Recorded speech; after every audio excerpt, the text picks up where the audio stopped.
बात करेंगे अहम खबर की, जहां हिमाचल में युवा कांग्रेस के प्रभारी कृष्णा अल्लावरू ने प्रेस कॉन्फ्रेंस कर बीजेपी पर हमला बोला है।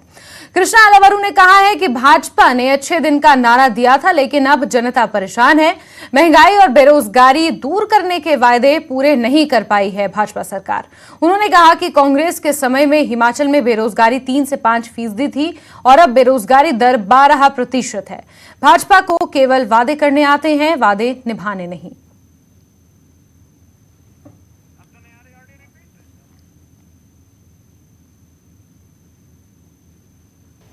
हिमाचल में कांग्रेस की सरकार के समय बेरोजगारी दर 3 से 5% तक हुआ करता था।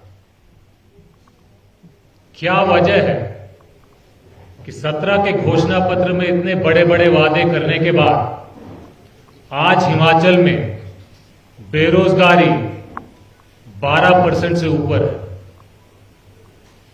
बीच में लगभग 20% तक भी चली गई थी।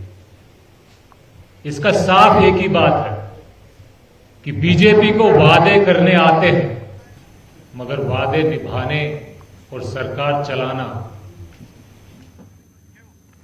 हिमाचल प्रदेश भाजपा के प्रभारी अविनाश राय खन्ना ने